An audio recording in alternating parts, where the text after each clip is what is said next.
언제나 어디서나 함께 미소를 띄워 김미경 TV쇼. 자, 안녕하세요. 여기는 시애틀입니다. 여러분께서 영상을 많이 봐주시고 계세요. 지금 제가 미국 투어를 하고 있는 중이거든요. 다 아시죠? 11월 2일 날 뉴욕에서 아토믹 헤비트를 쓴 제임스 클리어를 만났고요. 많이들 봐주신 펜스테이트 유니버시티에서 샘 리처드 교수를 만나서 강의를 얼떨결에 하게 된 것도 여러분 보셨을 겁니다. 저한테는 되게 떨리는 경험이고 얼떨결에 무엇인가 해냈다라는 것 때문에 되게 끝나고 나서는 되게 뿌듯하고 좋았어요. 근데 여러분이 그 영상 밑에 써놓은 댓글을 보면서 제가 너무 놀라웠던 것 꼭 답을 해드려야 되겠다라고 생각을 하게 된 이유는 포기하려고 그랬다. 36살이라 혹은 40이라 나이가 50이라 제2외국어 이제 너무 늦었다고 생각했는데 미경 누님을 보니까 50대에 무엇인가 새로운 꿈을 시작하고 영어를 하는 거 보니까 다시 해야겠다는 생각이 든다. 라고 여러분들이 이렇게 많이 말씀을 해주셨어요. 사실상 그 영어라고 하는 것이 제2외국어잖아요. 근데 영어라고 하는 것이 배워서 그러면 우리에게 무엇인가 되게 좋은 새로운 기회가 열리느냐, 그런 기회가 많이 열리는 건 맞는 것 같아요. 기회가 많은 건. 그래서 우리가 영어를 해야 된다 하지만 하려고 마음 먹다가 대부분 다 포기한 사람들이 많잖아요. 그러니까 이번 영상으로 인해서 제가 여러분에게 분명히 동기부여를 드린 것 같긴 해요. 저렇게 나이 들어서도 하는데 응? 나도 해야겠다. 2년 동안 영어를 공부했다고 제가 거기서 얘기했잖아요. 근데 어떻게 2년 동안 했는데 빠르게 잘한 것 같다고 고맙게도 이렇게 칭찬을 해주셨는데 어떻게 그렇게 했냐고 물어보셨어요. 저 나름대로 내가 영어 공부를 어떤 식으로 해왔고 어떤 식으로 할 것이다 라는 거에 대해서 여러분이랑 좀 공유를 드리면, 첫 번째로 여러분 우리가 영어에 대해서 내가 얼마 동안 공부했다라는 것에 대한 걸 한번 같이 생각을 해볼까요? 그러니까 영어 공부 언제부터 했어요? 라고 묻으면 한국 사람은 다 중학교 1학년 때부터 한 거예요, 사실은. 아니, 그랬잖아요. 아니면 초등학교 때부터 했거나. 우리 다 했어요. 근데 진짜 한 거를 어느 걸로 봐야 되느냐, 이거를 한번 생각을 해봐요. 이게 이렇습니다. 대부분 우리가 언어를 어떻게 공부하냐면 해야지 싶어서 마음먹고 잠깐 해요. 근데 대부분 그게 다 1월 1일부터 1월 한 20일까지 하고 그만두는 거예요. 그리고 나서 여름휴가 갔다 와서 가을에 조금 해야지, 그러다가 한 일주일 하다 마는 거예요. 그래서 사실은 영어 공부 시작했다고 하는 게 20년은 되지만 실질적으로 한 거는 얼마 안 되는 거예요. 그리고 여러분, 이게 남의 나라 언어잖아요. 이게 모국어가 아니고 남의 나라 언어라고 하는 거는 집중적으로 죽어라고 해야지 한꺼번에 확 느는 거지, 이렇게 일주일에 한 번씩 뜨문뜨문해서는 안 돼요.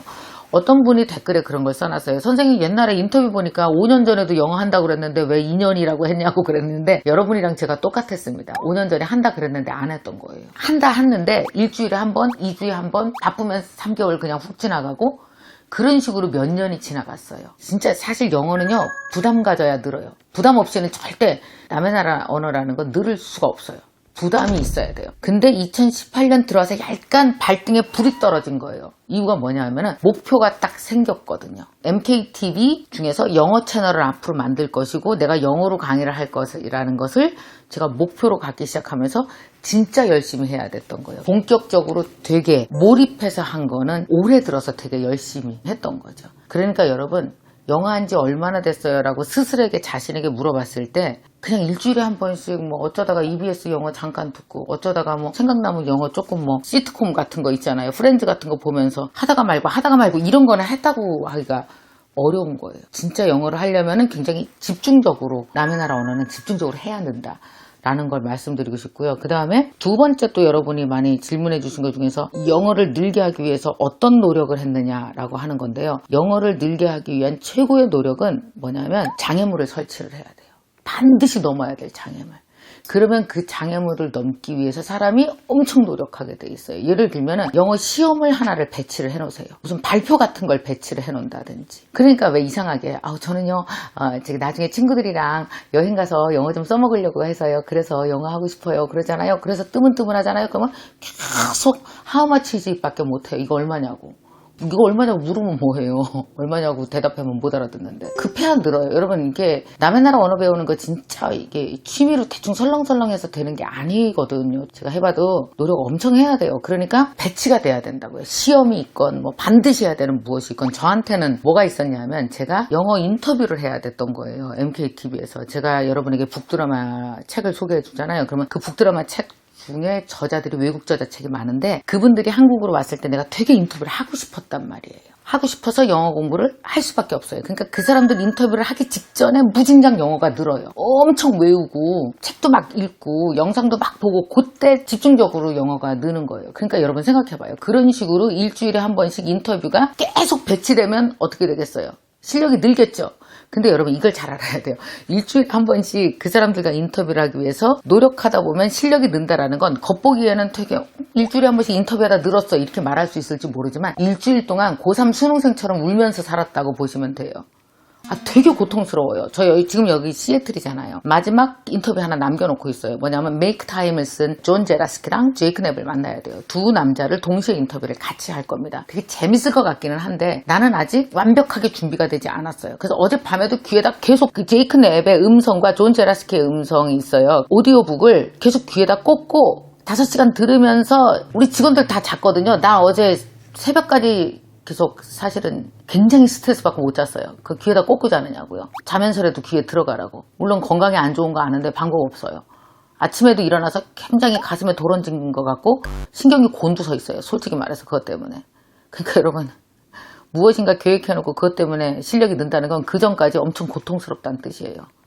여러분 남의 나라 언어 고통스럽지 않으면 안 늘어요. 근데 또 이제 세 번째로 넘어가겠습니다. 뭘 배치하라 그랬어요? 근데 배치했어. 배치한 게 뭘 배치한 건지 아세요? 되게 영어를 잘할 것 같은 걸 배치한 게 아니라 뭘 배치한 걸까요? 실수하고 창피당할 걸 각오한 걸 배치한 거예요. 여러분 모국어는 창피한 숫자만큼 늘어요. 펜스테이트 유니버시티에서 강의한 거 나는 내 영상 제대로 보지도 못하겠어요. 왠지 아세요? 너무 부끄러워서요. 내가 하려고 했던 말 거의 제대로 다 하지도 못했고요.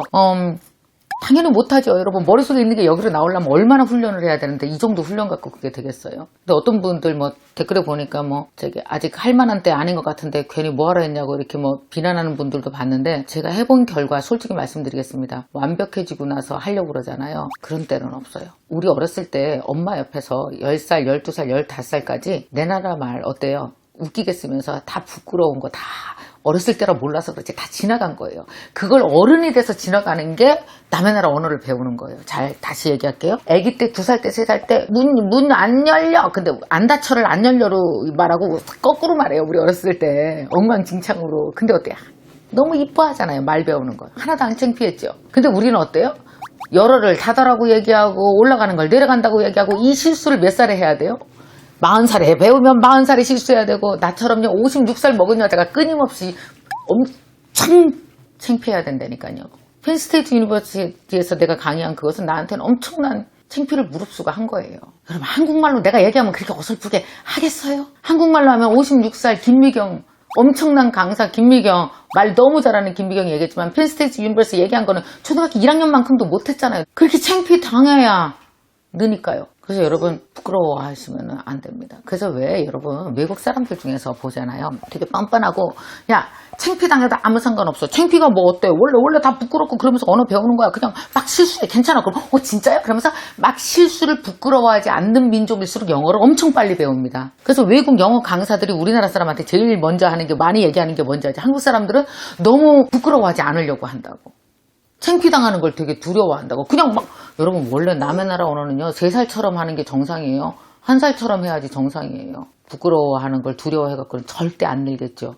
그래서 저는 지금 여기 미국에 와서 내가 영어를 하면서 느낀 건 뭐냐면 이제 되게 뻔뻔해졌어요. 너무 좋아요. 창피당하는 걸 부끄러워하지 말아야 되겠다.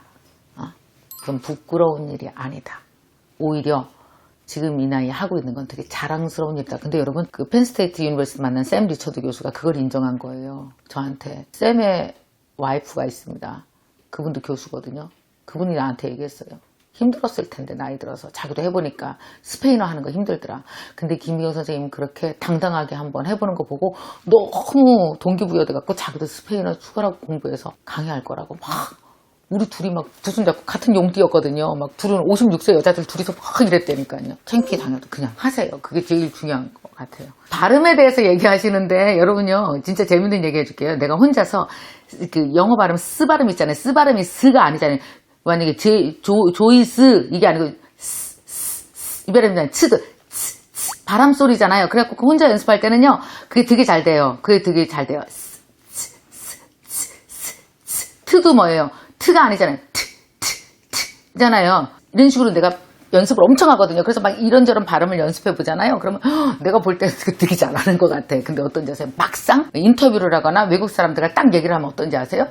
한국 톤으로 영어를 해요. 그러니까 한국 톤으로 50몇 년간 말했기 때문에 이 톤의 영어가 실리는 거예요. 그러니까 외국 사람과 같은 발음으로 그렇게 못해요, 여러분. 만약에 그렇게 하려면 어떻게 돼야 될까? 한 10년 있으면 계속 꾸준히 해야지게 될 거예요. 왜냐하면 여러분 이 언어라는 것은 뭐냐 하면은요, 생각으로 되는 게 아니라 이게 뭐예요? 텅이잖아요, 텅. 이게 머슬 트레이닝이거든요. 한국 발음을 계속 오랫동안 한 사람이 영어를 아무리 연습을 한다 하더라도 이게 내 발음에 영어 발음으로 싹 자연스럽게 완전 네이티브 스피커처럼 되냐? 아니요. 근데 여러분, 한국식 텅에 영어가 들어와서 자연스럽게 말하는 게 뭐가 문제인데요? 그게 왜 부끄러운 건데요? 여러분요, 이렇게 인도 발음으로 영어 멋지게 하는 진짜 멋있는 사람들 본 적 없어요? 얼마나 멋있는데요? 어쩌면 더 당당해 보여요. 한국식 발음, 너무 당연한 겁니다. 한국 사람이 영어를 하면 그런 거 아니겠어요? 네이티브 스피커가 아닌데. 그러나 어떻게 되겠어요? 이제 점점 우리가 고객 만족을 위하여 점점 네이티브 스피커의 발음에 가까이 가도록 자꾸 노력하다가 보면 나중에 5년, 10년 열심히 하다 보면 훨씬 더 듣기 좋은 쪽으로 변화할 수는 있는 거죠. 그것 자체가 부끄러워서 영어를 네이티브 스피커 발음이 될 때까지 나는 하지 말아야 되겠어. 저런 한국 발음으로 영어를 왜 해? 이게 아니에요, 여러분. 우리가 한국인으로서 영어라는 외국어를 가져다가 내가 필요한 만큼 어떻게 사람들과 소통하고 쓸지에 대해서 당당하게 접근해야 된다고 생각해요. 나는 외국어를 대하는 마음은 뭔지 아세요? 중심을 갖고 내가 한국인인데 한국말 되게 잘해. 근데 나는 외국어까지 조금 할 수 있는 사람이야. 근데 한국식 발음으로 하건 뭘로 하건 나는 당당히 소통해. 이 당당함이 난 제일 중요하다고 봐요. 우리가 그런 게 부족하지 않나 하는 생각이 들어서 말씀드려요. 지금까지 제가 영어를 대하면서 생각되었던 걸 말씀드립니다. 저는 꾸준히 할 거예요. 제가 생각할 때 지금 이제 1에서 10까지 정도로 봤을 때 제 영어의 수준은 1단계 정도 된다고 생각 들어요. 앞으로 가야 될 길이 9 정도입니다.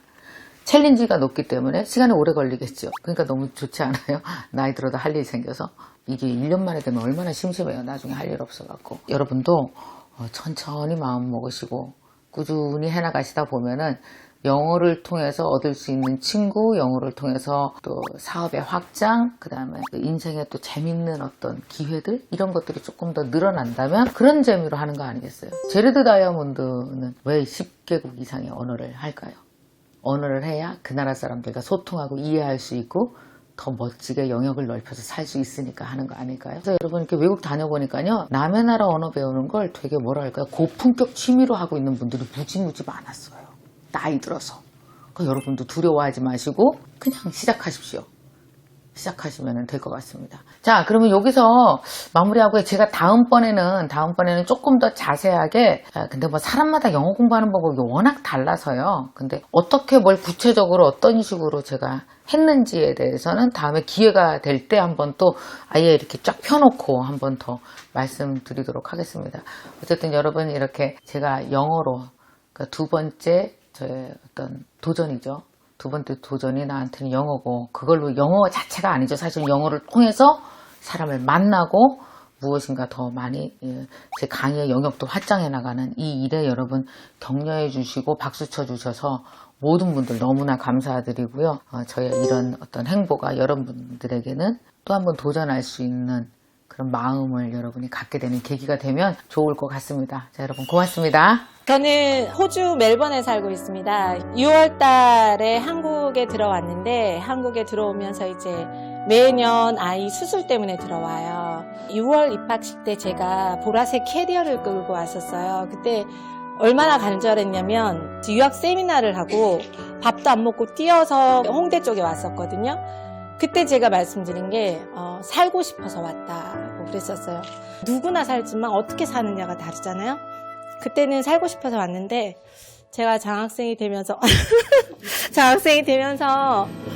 이제는 잘 살 수 있을 것 같아요. 모든 게 감사한데 이제 가장 크게 감사한 건 남 탓을 하는 게 거의 이제 없어진 것 같아요. 정말 많이 즐기고 싶고 이렇게 와서 너무너무 행복한 시침입니다.